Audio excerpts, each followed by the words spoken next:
Hello class. For today's discussion or this week's discussion, I'm going to be explaining the basic energy systems present in the human body and the ability of each to supply energy for various activities, explain the bioenergetics system in the body, okay?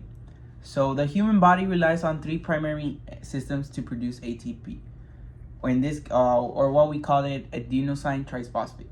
The energy currency that we use is going to be ATP for all cellular processes.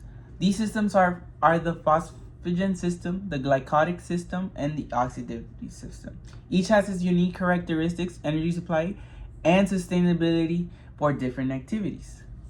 Now, to begin with, the phosphagen system, or called the ATP-CP system,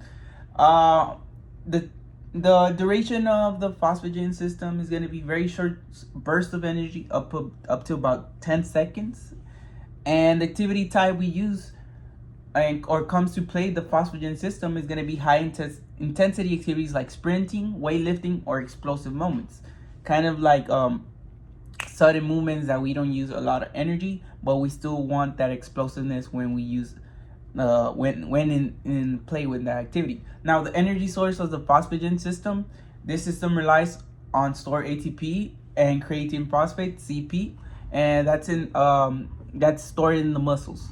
When it comes to the processes of the energy source, when energy is needed, creatine phosphate donates a phosphate group to ADP to quickly regenerate ATP. Now, for the limitations of the phosphagen system, there's going to be a limited supply of energy. Depletion occurs quickly, and you need to there's going to be a quicker recovery for you to replenish your energy.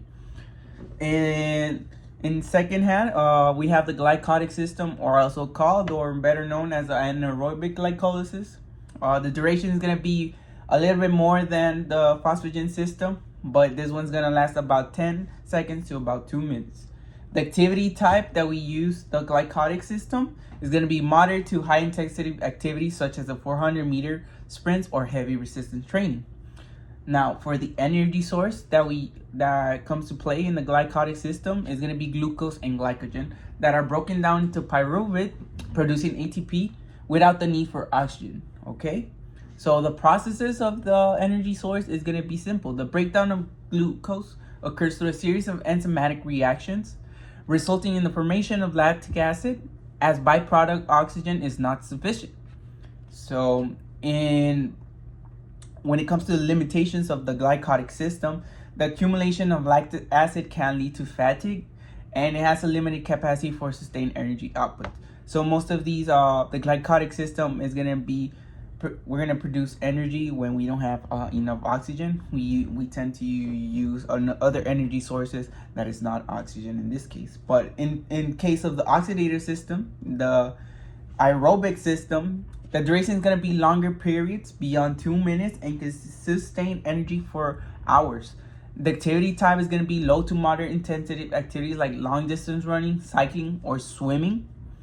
Now, the energy source for the oxidative system or the aerobic system is going to rely on carbohydrates, glucose and glycogen to be specific, and fatty acids for energy. It involves for the process of the energy source, we're going to involve a series of metabolic pathways. For example, the Krebs cycle and electron transport change that occur only in the mitochondria, requiring oxygen to produce ATP efficiently.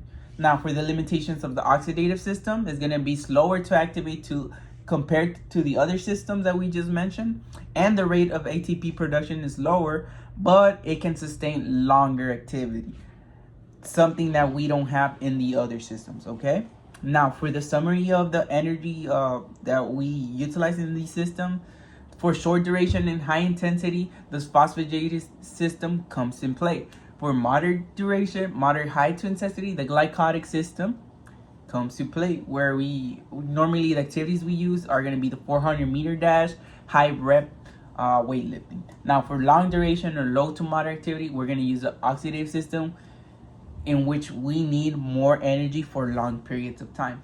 Okay, now for the interaction of the systems that go together is that these systems do not operate in isolation. They work together to fulfill the body's energy needs. And onset of the exercise, the phosphagenous system is gonna work first, and then as we continue to engage in our activity or in the exercise, the demand of energy is gonna persist, and the glycolytic system is gonna contribute until we can no longer maintain the output due to lactic acid buildup. And finally, the oxidative system takes over the provided sustained energy for prolonged activities.